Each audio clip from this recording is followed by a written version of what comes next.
voy a comenzar con lo que son tres noticias. Tres noticias. Normalmente, como dicen, bueno, tengo dos noticias, una buena y una mala. Esta vez vengo con tres noticias. Una buena, una mala y una dura. Ahora, no les voy a preguntar cuál quieren primero. Me voy a tomar esa libertad de comenzar con las buenas noticias, que por lo general eso es lo que muchas veces deseamos. Les voy a decir entonces que la buena noticia es que el mejor instrumento que Dios utiliza en este mundo es la iglesia. Esa es la buena noticia. Usted puede ver que cada día Dios se hace accesible a este mundo caído a través de usted y de mí, a través de todo aquel que ha sido regenerado por la sangre de Cristo. O sea, de que cada día Dios se hace accesible a este mundo a través del pueblo suyo, del pueblo de Dios. Desde los actos más sencillos de lo que es compasión y servidumbre, a través de cómo usted sirve a su prójimo, a través de cómo usted sirve a su hermano o hermana, a través de cómo usted le ministra a ellos, hasta lo que es en nuestras alabanzas, en esas voces que acabamos de elevar hacia el Señor, en esos cantos, ahí también, y a través del ministerio de la palabra, a través de la predicación, a través de un estudio bíblico, a través de un discipulado, en todo esto la iglesia hace visible al Dios invisible. Eso es lo que hace la iglesia. En 1 Juan capítulo 4, versículo 2, el Señor nos dice esto: nadie ha visto jamás a Dios. Si nos amamos unos a otros, Dios permanece en nosotros y su amor se ha perfeccionado en nosotros. Esto es lo que dice 1 Juan capítulo 4, versículo 2. Eso nos dice que aún en las peores situaciones, la iglesia sigue siendo un poderoso testimonio de Dios, que es ese Dios que nunca cesa de bendecirnos. No hay un periodo en la historia al que usted pueda señalar y decir: la iglesia no ha ofrecido nada al mundo en ese momento o en esa época determinada. Usted no va a poder encontrar un momento de la historia en el cual la iglesia haya manifestado el propósito de Dios. Y a pesar de esos lapsos de oscurantismo de la Inquisición, el cuerpo de Cristo siempre ha dado a la humanidad el mensaje de esperanza, de salvación que tanto necesita este mundo caído. Esa es la buena noticia. Vamos ahora a la mala noticia. Ese mismo instrumento que Dios utiliza en este mundo, que es la iglesia, obstruye que este mundo impío alcance la gracia de Dios. Esto no es una paradoja, esto no es una ironía, esto es una realidad. Ese mismo instrumento que Dios utiliza para revelarse al mundo es ese mismo instrumento que destruye o que impide el alcance de la gracia de Dios al impío. Esto es debido a nuestros actos de autojustificación, de autoindulgencia, de orgullo en nuestro discernimiento y en nuestra insensatez. Porque a través de nuestra pobre confianza, de nuestra pobre fe en el Señor, obscurecemos la imagen de Dios. Eso es lo que sucede. Juan continúa diciendo en el versículo 20 de 1 Juan 4, el versículo 20 dice: si alguno dice yo amo a Dios y aborrece a su hermano, es mentiroso. Pues el que no ama a su hermano a quien ha visto, ¿cómo puede amar a Dios a quien no ha visto? Interesante, ¿verdad? Aún en el mejor momento de la iglesia, ahí está contaminada por la hipocresía, la apatía y la falsa doctrina. Puede ser por la hipocresía, porque muchos dicen ser cristianos y en realidad no lo son. creen de que a través de una obediencia obligada, sin convicción, sin arrepentimiento, sin perdón, pueden ser parte de la iglesia. Otros es de que sí han tenido un arrepentimiento, pero se vuelven apáticos al llamado del Señor a servirle. Solo desean recibir lo que es la salvación, solo desean recibir las bendiciones, pero no están dispuestos a someterse de una forma humilde, sumisa, mansa, a lo que el Señor nos está pidiendo. Y lo que es la falsa doctrina es que otros también utilizan la fe para alcanzar simplemente sus propósitos egoístas. Ahí podemos ver falsos maestros, falsos profetas, falsos apóstoles, falsos cristianos. No hay un periodo en la historia al que usted pueda señalar y decir, ahí está la iglesia en toda su plenitud, exactamente como Dios lo ha planeado. La realidad es que siempre hay manchas en nuestros ágapes, de la misma forma que dice Judas en su carta a la iglesia. Esa es la mala noticia. Ahora viene la dura noticia. Vamos de bueno, malo, y vamos ahora a la dura noticia. El único instrumento que Dios utiliza en este mundo es la iglesia. Es el único instrumento. Dejemos de lado toda nuestra filosofía, toda nuestra apologética para defender lo indefendible. Para poder decir, no, hermano, está equivocado. La iglesia es el método, la herramienta que utiliza Dios y es santa y perfecta, no está contaminada. Y también Dios utiliza muchas otras cosas. No podemos decir eso, no podemos pensar en eso, porque la realidad es que el único instrumento que Dios utiliza en este mundo es la iglesia.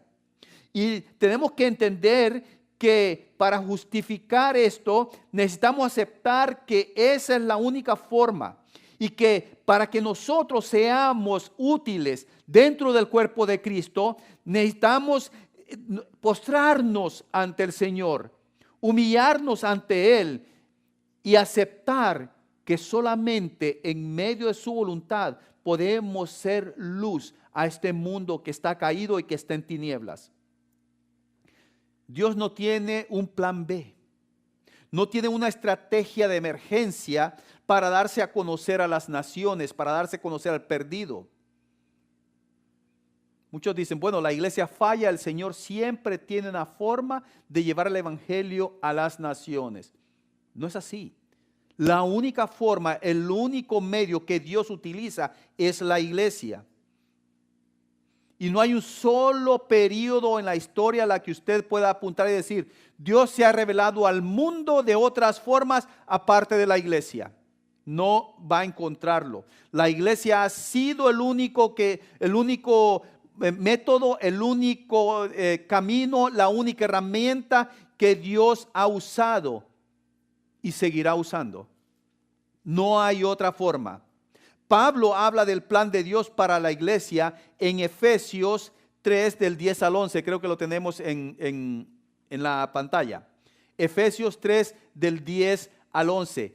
Dice Pablo a los efesios, para que la multiforme sabiduría de Dios sea ahora dada a conocer por medio de la iglesia a los principados y potestades en los lugares celestiales, conforme, dice, al propósito eterno que hizo en Cristo Jesús nuestro Señor. La iglesia es el medio que Dios utiliza para dar a conocer esa multiforme sabiduría que Él tiene para nosotros. Y eso conforme al propósito eterno que hizo en Cristo Jesús. En eso está diciendo de que este propósito está planeado desde la eternidad. Desde antes que sucediera todo, desde antes de la creación. Dios tenía ese propósito de dar a conocer su sabiduría a través de su iglesia. Ante esta realidad, ante esta situación, el plan del Señor se mantiene intacto.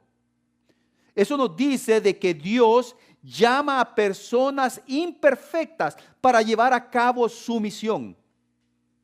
Sí, Dios llama a personas imperfectas para llevar a cabo su misión.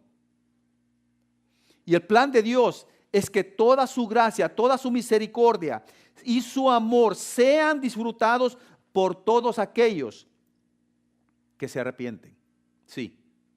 No solamente por todos aquellos o por todo el mundo, sino que por todo aquel ser humano que se arrepiente de su pecado. O sea, por todo ser humano, para ponerlo en un lenguaje más práctico, ese amor, esa gracia, misericordia, todos los atributos de Dios están disponibles para aquella persona que cambia su forma de pensar, su forma de vivir, su forma de sentir. Da una vuelta de 180 grados, o sea, media vuelta. Y en vez de seguir lo que su naturaleza pecaminosa siente, desea, comienza a vivir de acuerdo a la voluntad de Dios. Eso es arrepentirse. Eso es dar media vuelta y no ir ya como antes pensaba, sino comenzar a vivir de acuerdo a la voluntad de Dios. La vida de la iglesia está destinada a ser luz de esperanza que deslumbre a este mundo, a toda alma perdida. Ese es el propósito de Dios para la iglesia. No importa cuán imperfecto usted sea o yo sea.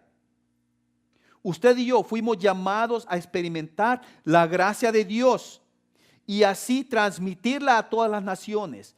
Ese es su propósito, ese es mi propósito. Y en lugar de enviar de Dios, de hablar directamente con su voz desde el cielo o enviar ángeles para hacer su voluntad, Dios en su soberanía decidió usar personas como usted y como yo para poder compartir su mensaje de salvación. Qué precioso. Ese Dios amoroso, ese Dios que muchas veces lo proyectamos como un Dios pasivo, sentado en su trono, teniendo servidores, miriadas y miriadas de ángeles que le sirvan. Pensamos que es un Dios pasivo, un Dios que está sentado esperando. Como Él no está sujeto al tiempo, Él no tiene prisa. Muchas veces lo imaginamos así, pero esa no es la realidad de Dios. Dios es un Dios activo, no se detiene ante nada. Y eso lo dijo el Señor Jesús en el Evangelio de Juan, capítulo 5, versículo 17, cuando dice: mi Padre hasta ahora trabaja y yo trabajo. Mi Padre hasta ahora trabaja y yo trabajo. Dios es un Dios activo, es un Dios que está siempre en movimiento, utilizando, empleando todo lo que Él tiene para poder alcanzar a través de usted y de mí a aquel que está perdido. Por esa razón es que Él nos ha llamado, Él nos ha traído hacia Él. No porque Él nos necesite a nosotros, porque Dios no nos necesita. Porque en su soberanía Él elige usarnos y nos hace ver que somos nosotros los que lo necesitamos a Él. Él no nos necesita. Él no nos ruega. Él nos llama con una voz amorosa. Somos nosotros los que necesitamos rendirnos al propósito de Él, a ese propósito de llevar su mensaje de amor, de arrepentimiento, de salvación a las naciones. Esa es nuestra misión, pero esto es una misión no solamente personal, sino que también congregacional. Personal, porque tenemos el llamado de dar el mensaje del evangelio de salvación a nuestros familiares, a nuestros amigos, a nuestros vecinos, a nuestros compañeros de trabajo. Es de la forma personal. Pero también como iglesia, como congregación, nuestra misión es integrarnos a todo proyecto que está enfocado en llevar el evangelio a nuestras comunidades y al resto del mundo, a toda nación. Y esto debe ir más allá de nuestras capacidades, de nuestras comodidades personales. Debe de ir más allá de eso. Y esta mañana estaremos viendo la historia de este profeta que tenía el concepto equivocado de lo que significa llevar a cabo la misión de presentar el mensaje de salvación a aquellas personas que están perdidas. Busque por favor en Jonás. En el Antiguo Testamento. Está después de Amós, y vamos a decir de que está antes de Nahum, antes de Miqueas, en los profetas menores. Está cerquita ahí de Daniel, después de Daniel, unas cuantas páginas después de Daniel. Jonás capítulo 1.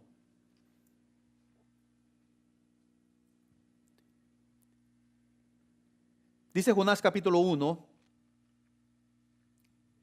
vino palabra de Jehová a Jonás, hijo de Amitai, diciendo, levántate y ve a Nínive, aquella gran ciudad, y pregona contra ella, porque ha subido su maldad delante de mí. Y Jonás se levantó para huir de la presencia de Jehová a Tarsis, y descendió a Jope, y halló una nave que partía para Tarsis. Y pagando su pasaje, entró en ella para irse con ellos a Tarsis, lejos de la presencia de Jehová. Vemos esta historia y lo primero que nos preguntamos es, ¿por qué Jonás huyó de la presencia del Señor? ¿Por qué Jonás pensó que podía alejarse de la presencia de Jehová? ¿Por qué? Porque él era un hombre, lo que se conoce ahora como un patriota. En inglés se le puede llamar un patriot. Alguien que está orgulloso de su herencia, de su identidad. Alguien que está 100%, 200 o 1000% orgulloso de ser israelita. Está orgulloso de sus descendencias, está orgulloso de sus leyes, está orgulloso de su país, está orgulloso de su Dios. Ese era Jonás.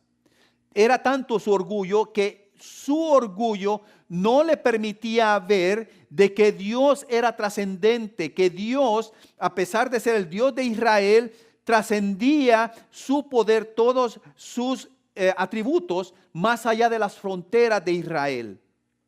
Por eso él pensaba, Dios es Dios de Israel y Dios no tiene trascendencia más allá de las fronteras. Voy a huir de su presencia, voy a salir de Israel.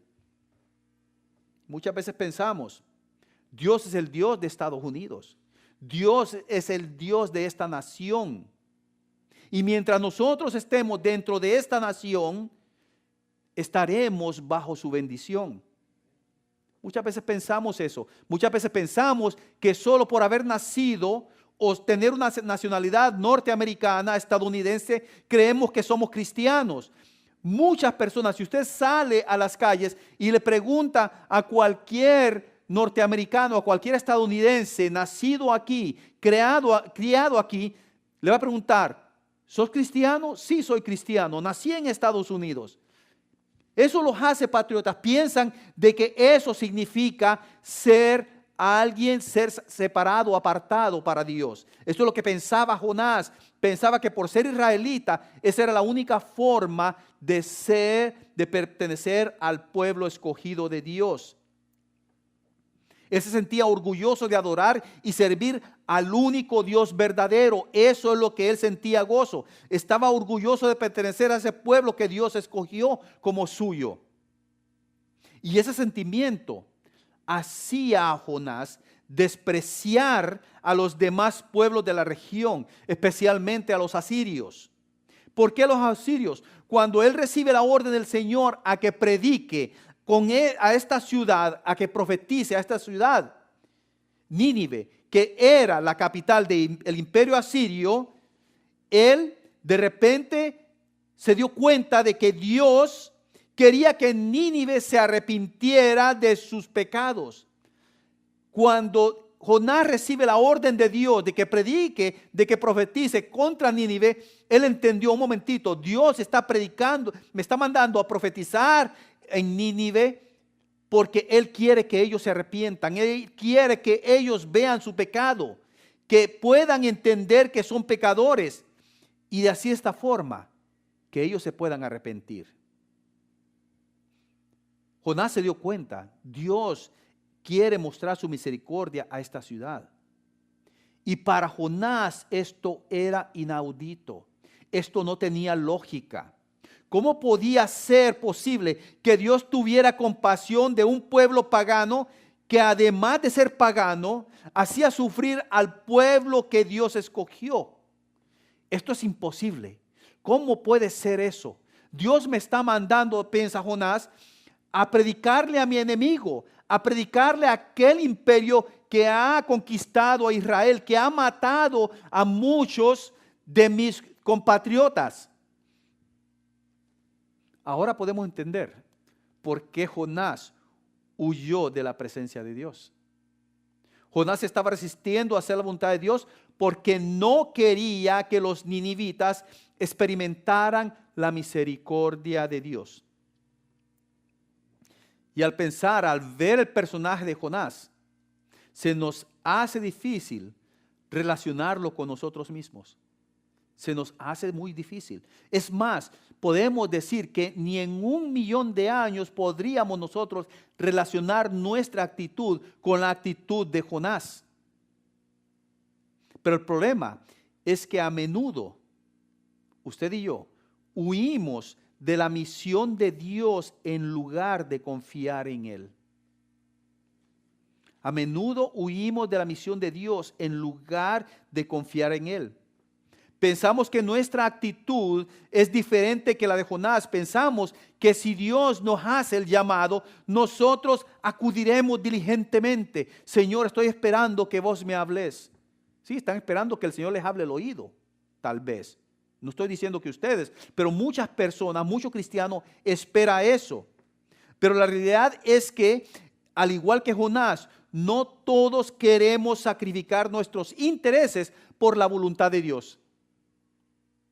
Escuchamos el llamado de Él, escuchamos su voluntad a través de su palabra. Y solamente a través de su palabra. Esa es la que nos habla a nosotros. Dios le ha llamado a usted para llevar a cabo su misión. No solamente a mí, no solamente a un grupo selecto de cristianos. A todo cristiano Él ha llamado para llevar a cabo su misión. Y no importa cuál sea su punto de vista, ni sus intereses, o cuán pecaminosas e idólatras sean las naciones a las cuales el Señor lo está mandando. Él elige usar a gente como usted y yo para compartir su evangelio, para compartir ese mensaje que puede dar alivio a las almas perdidas, a las almas que están en dolor, en camino de muerte eterna. Pero al igual que Jonás, nos gusta estar en control de nuestras vidas. Nos gusta nosotros pedirle al Señor que conceda nuestros deseos, nuestras peticiones, que conteste nuestras oraciones. ¿Y por qué digo que esto es incorrecto? Porque muchas veces utilizamos pasajes de la Escritura para apoyar nuestra forma errónea de creer. Buscamos y utilizamos solamente un versículo pequeñito y ni siquiera el versículo, una porción del versículo para apoyar nuestra propia doctrina de hombres. Y así pensamos que confiamos en el Señor. Muchas veces para orar y pedir lo que nosotros queremos, si quiere anote estas citas, pensamos en Mateo 7 del 7 al 8. Pensamos en Mateo 7 del 7 al 8. Pensamos en esa forma de pedirle al Señor. Pensamos también en Juan 16, 24.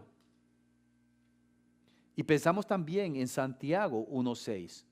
Cuando nosotros nos proponemos pedirle al Señor por nuestras necesidades. Pero el problema es que nosotros las buscamos para pedir por nuestros propios deseos. Cuando el contexto de esta palabra nos manda a pedir por la voluntad del Señor. Y en eso sigan anotando. Romanos 8:26 con respecto a cómo nosotros, cuál es el propósito de nosotros, de nuestras oraciones, de nuestras peticiones. Romanos 8:26, Efesios 3:20. Santiago 4, versículo 3 y 1 Juan 5:14. Cuando nosotros comparamos estos dos grupos de citas bíblicas, nos damos cuenta que nuestro deseo es secundario, o mejor dicho, que nuestro deseo debe de ser el deseo del Señor. A menudo, esa es la noticia dura. Nosotros mismos somos los que nos interponemos en el camino del Evangelio. Tratamos de interpretar a nuestra conveniencia lo que es mejor para nuestras vidas. Y cuando vemos que el mandato de Dios va en contra de nuestra voluntad, de nuestros intereses, buscamos huir de su presencia. ¿Y cómo podemos nosotros huir de la presencia? Haciéndonos los desentendidos. Pensamos que otras personas son los llamados. Pensamos que otras personas deberían de hacerlo. Que no podemos escapar, pero la razón es, nosotros no podemos escaparnos de la voluntad del Señor, porque ¿sabe una cosa? Dios es soberano, Dios es poderoso, Dios es santo, Dios es perfecto, y sus caminos son caminos que no pueden ser discernidos por el ser humano. Y lo que Él quiere lograr, el Señor lo va a lograr. Vea el ejemplo de cómo Dios hizo su voluntad en Jonás, a pesar de que Jonás no quería hacerlo, se rehusaba a hacerlo. Sigamos viendo Jonás capítulo 1, versículos del 4 al 16. Ya aquí Jonás sale del reino del norte de Israel, se va a Jope, al mar Mediterráneo, encuentra una nave, un barco, y que dice, no hombre, esto está bien conveniente, dice. Ando buscando ir a Tarsis y de repente me encuentro el barco que va saliendo para Tarsis. No hombre, esto es iluminación de que esto es la voluntad del Señor. Pago mi pasaje, me subo a Tarsis, y déjeme decirle que ese viaje a Tarsis era carísimo. O sea que Tarsis, donde está hablando aquí, estamos hablando donde está España ahora, en esa área de España. Eso es Tarsis. Hasta ese lugar, al lugar más al oeste del continente, quería viajar Jonás para alejarse, salir de la presencia del Señor. En este momento que sube a este barco, vemos el versículo 4. Pero Jehová hizo levantar un gran viento en el mar, y hubo en el mar una tempestad tan grande que se pensó que se partiría la nave. Y los marineros tuvieron miedo, y cada uno clamaba a su Dios, y echaron al mar los enseres que había en la nave para descargarla de ellos. Pero Jonás había bajado al interior de la nave y se había echado a dormir. Este no tiene límite. Este dice, allá los dejo. De todos modos estos son paganos. Yo me voy a meter allá abajo y dejo que estos, de todos modos yo estoy pagando mi pasaje. ¿Sabes qué? Yo pago por mis servicios, vos tenés que hacer lo que yo pida, el cliente tiene la razón. Yo no sé cuántos piensan eso, que ese es el modo de vivir aquí en el sur de California. Pero esa es la actitud de Jonás. Dice, y se había echado a dormir. Y el patrón de la nave se le acercó y le dijo, ¿qué tienes, dormilón? Levántate y clama a tu Dios, quizá Él tendrá compasión de nosotros y no pereceremos. Y dijeron cada uno a su compañero, venid y echemos suertes para que sepamos por causa de quién nos ha venido este mal. Y echaron suertes, y la suerte cayó sobre Jonás. Entonces le dijeron ellos, decláranos ahora por qué nos ha venido este mal. ¿Qué oficio tienes y de dónde vienes? ¿Cuál es tu tierra y de qué pueblo eres? Y él le respondió, soy hebreo y temo a Jehová. Mire qué orgulloso este tipo. Le teme a Jehová, pero se pone rebelde y sale corriendo. Dice, y temo a Jehová, Dios de los cielos, que hizo el mar y la tierra. Muy orgulloso, muy patriota. Soy hebreo, orgulloso. Este es mi Dios, el único Dios. Y aquellos hombres temieron sobremanera y le dijeron, ¿por qué has hecho esto? Porque ellos sabían que huía de la presencia de Jehová, pues él se lo había declarado. Y le dijeron, ¿qué haremos contigo para que el mar se nos aquiete? Porque el mar se iba embraveciendo más y más. Y le respondió, tomadme y echadme al mar y el mar se os aquietará. Porque yo sé que por mi causa ha venido esta gran tempestad sobre vosotros. Por lo menos este hombre es honesto. Le dice, no, yo reconozco que es por mi causa. Pero aún así, es más, Jonás, él estaba tan determinado de no querer hacer la voluntad de Dios que él quería morirse. No tenía el valor de suicidarse porque sabía muy bien que al él cometer suicidio, él estaba perdida su alma en el infierno.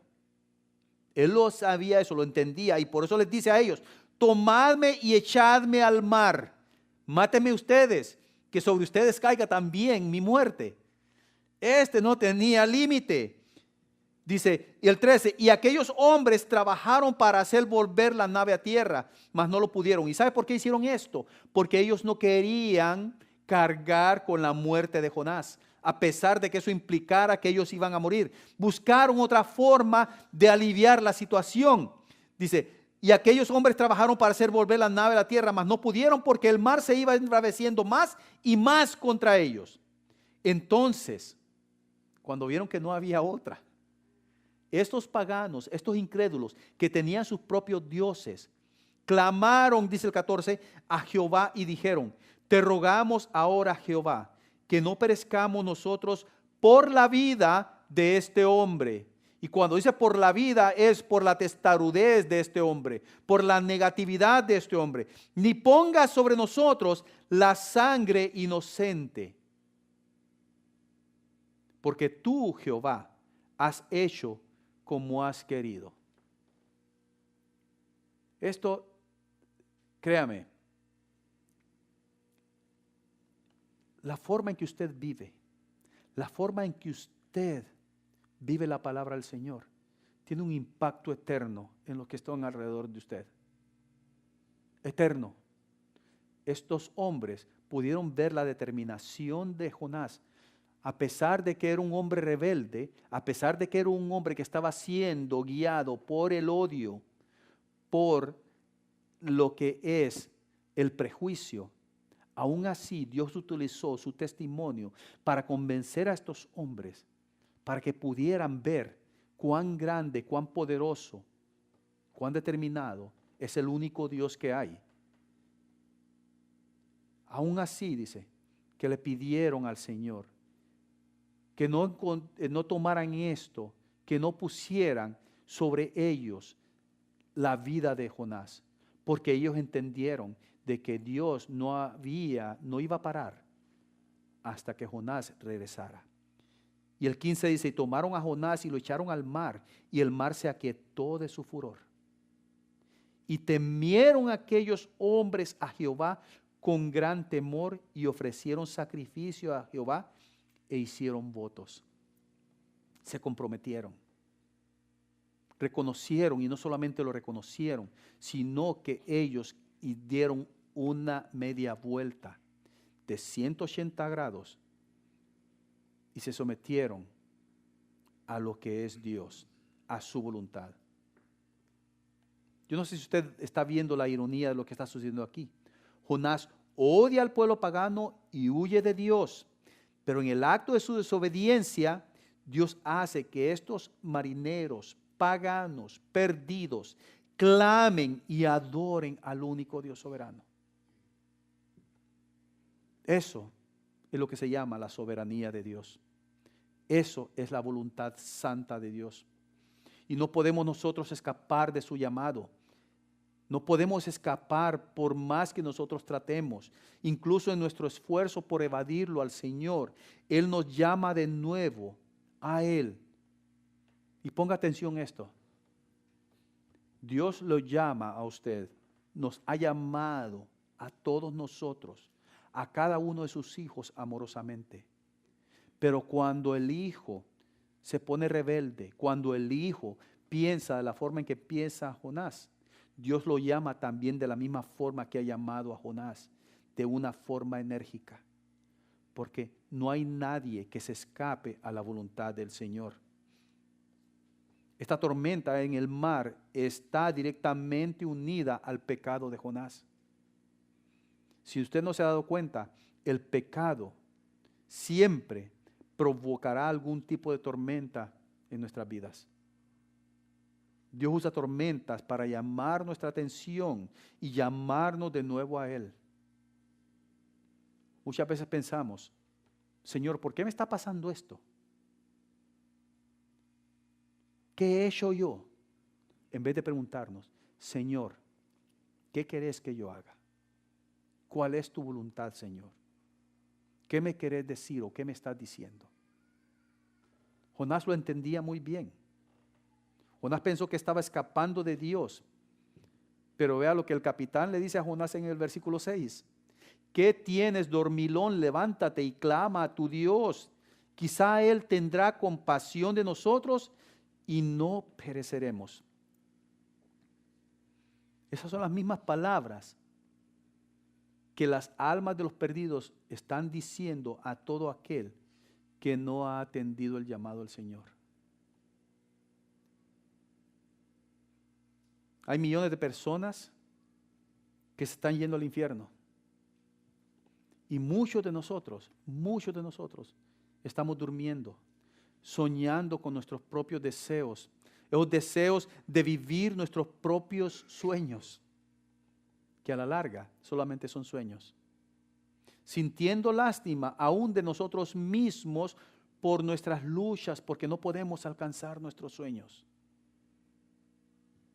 Y aún pensamos, ¿cómo voy a atender el llamado del Señor cuando ni siquiera puedo con mis propios problemas?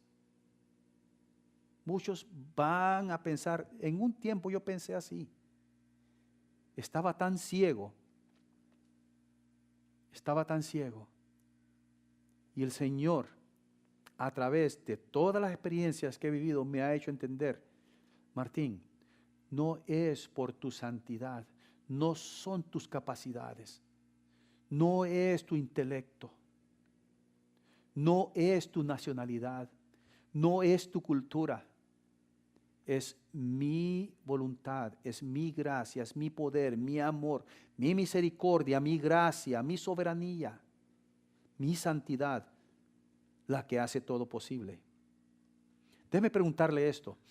¿Es usted alguien que simplemente cree en la voluntad de Dios o es alguien que también hace la voluntad del Señor? ¿Es usted solamente oidor o es también hacedor? ¿Está usted dispuesto a ser colaborador en llevar el evangelio a las naciones?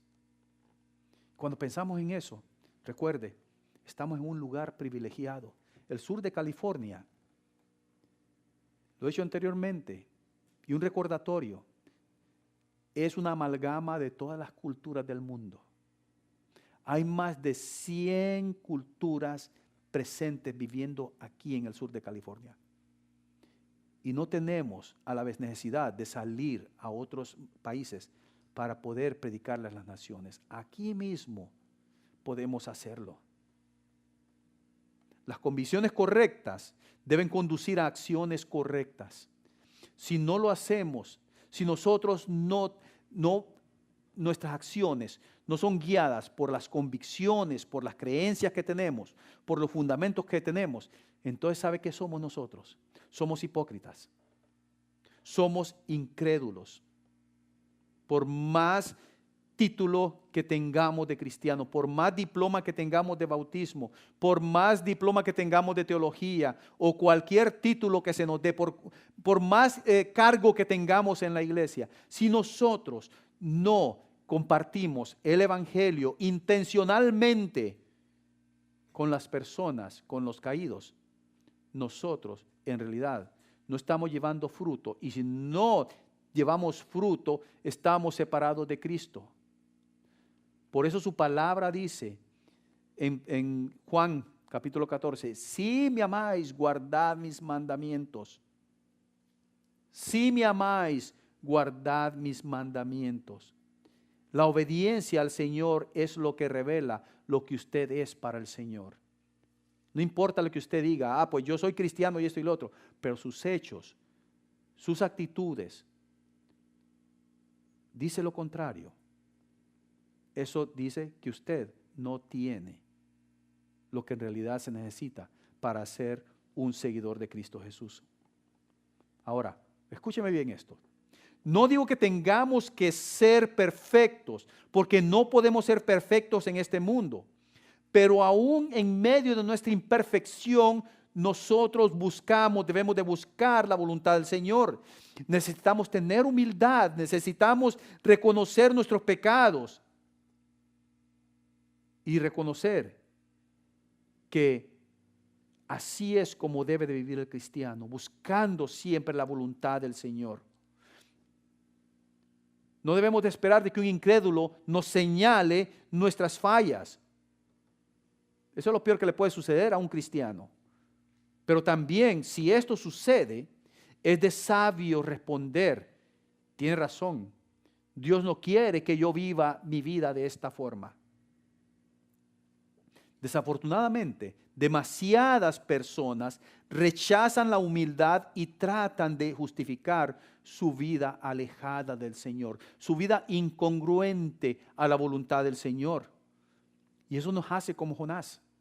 Somos imperfectos, pensamos, creemos nosotros que nosotros sabemos, entendemos mejor nuestras situaciones, nuestros deseos y no Dios. Pensamos que, un momentito, Señor, sabes que te estás equivocando aquí, no es así como va la cosa.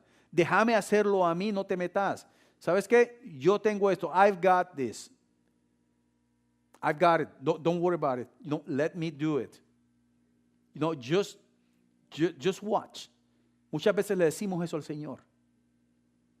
Queremos ir, no queremos ir, mejor dicho, salir de nuestra área de comodidad. No queremos, nos aterra eso. Y terminamos nosotros en la misma situación de Jonás. Vea cuál es lo que sucede a Jonás. Versículo 17 del capítulo 1. Pero Jehová tenía preparado un gran pez que tragase a Jonás. Y estuvo Jonás en el vientre del pez 3 días y 3 noches. Jonás tuvo que aprender, como dice en inglés, the hard way. Como el Señor siempre pregunta. Y esta frase para mí me causa un poco de gracia. How you want to do it? The easy way or the hard way? We're thinking, okay, let me do it the easy way. The least painful way. La forma menos dolorosa, ok. No hay forma menos dolorosa. No hay forma más fácil. No hay forma más confortable. La forma más fácil es someterse al Señor y sabiendo que en medio de nuestro desconfort, de nuestra incomodidad, nosotros seremos consolados, nosotros seremos fortalecidos, nosotros seremos protegidos, nuestros corazones, nuestras almas van a ser protegidas. Jonás tuvo que aprender de la manera más difícil. El pez era a la vez el medio que el Señor estaba reprendiendo a Jonás, pero a la vez era el medio por el cual Dios le estaba mostrando a Jonás su gracia, su misericordia.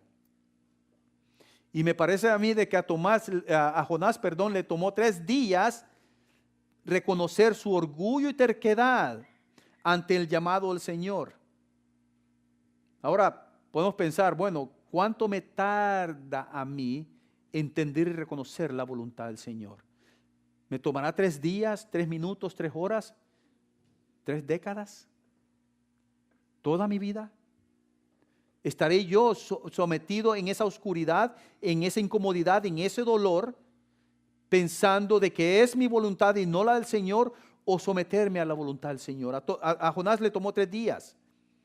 Y solo cuando nosotros hemos tocado fondo es que reconocemos nuestro pecado y clamamos a nuestro Señor. Ya cuando usted está acorralado, Ya cuando usted está contra la pared, es cuando podemos decir, Señor, ahora sí, ¿qué querés que yo haga? ¿Qué querés que yo haga? Ese es el ingrediente más importante para ser un buen misionero. Ya sea que Dios le mande al extranjero o al otro lado de la calle, el Señor nos da esta realidad. Que para ser efectivos en la misión debemos comprender la misericordia de Dios hacia nosotros. Para que nosotros podamos ser efectivos, primero tenemos que entender, comprender la misericordia de Dios hacia nosotros, hacia usted. Si usted no ha entendido a cabalidad lo que es la misericordia de Dios, usted va a seguir en un camino de indiferencia, buscando sus propios sueños. Mucha gente erróneamente piensa que para ser eficaz uno tiene que hacerlo todo de acuerdo como uno piensa. Pensamos que debemos saber mucho de teología o haber sido entrenado en el Evangelio. Bueno, esto puede ser útil, sí puede ser útil, pero no lo más importante. Eso no es lo más importante. Lo más importante es darse cuenta de que nuestra propia condición está alejada del Señor. Y luego buscar, aferrarnos a la misericordia de Dios. Son los primeros pasos. Porque Dios es misericordioso. Porque Él retiene el castigo que nosotros merecemos. Esa es la misericordia de Dios. De que usted no recibe ni yo recibo lo que realmente merecemos. Nosotros merecemos el castigo eterno, la muerte eterna, la ira de Dios. Pero Dios muestra su misericordia. ¿Cómo dice Romanos? En que siendo aún pecadores, Cristo murió por nosotros. Esa es la paciencia de Dios. Dios es paciente al guiarnos hacia su voluntad. Dios tuvo paciencia con Jonás. No se adelantó, no se irritó, simplemente tuvo paciencia. Porque al final Jonás habría de llevar a cabo la voluntad del Señor. Esa es la pregunta que yo tengo para usted. ¿Ha reconocido, se ha rendido usted a la misericordia del Señor? ¿Ha reconocido que Jesús es todo lo que usted necesita en esta vida? Y aún así desea someterse a la voluntad de Él. Jonás se resistió a la voluntad del Señor, pero al reconocer su pecado, estuvo dispuesto a morir para que los marineros pudieran vivir. Jonás sabía, esta tormenta no va a cesar hasta que yo sea quitado de este lugar. Y él reconoció eso. Esa acción de Jonás fue el reflejo de lo que Jesús hizo por usted y por mí. Jonás descendió en el pez a las profundidades del mar, en la oscuridad e incomodidad, en un lugar tan recluido por 3 días, durante 3 días. Ese era un reflejo de Jesús descendiendo a la muerte durante 3 días hasta que fuese resucitado por el Padre 3 días después. La historia de Jonás nos indica, nos enseña cómo no se debe llevar a cabo la misión.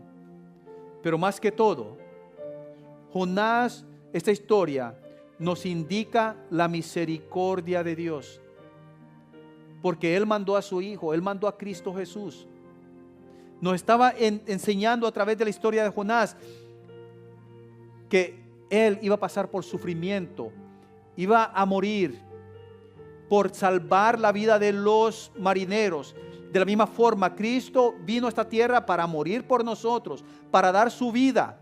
Porque ¿sabe una cosa? No importa cuánto usted se esfuerce por ser una buena persona, por querer ser obediente a Dios, su salvación no depende de su obediencia, porque usted ni yo, ningún ser humano podemos llevar a cabalidad la ley del Señor. Pero Cristo sí. Solamente Dios encarnado pudo llevar a cabo la ley. Él cumplió la ley Por eso dice su palabra: yo no he venido a abrogar la ley o a quitarla, sino que a cumplirla, con el simple propósito de que nosotros, a través de Él, pudiéramos también ser hallados justos ante Dios. Él es nuestro sustituto. Así como Jonás les dijo: tírenme al mar, Jesucristo dijo al Padre: yo voy a dar mi vida por ellos. Yo voy a sacrificarme para que ellos puedan tener vida en mí. Sí, esa es la salvación que el Señor nos ofrece.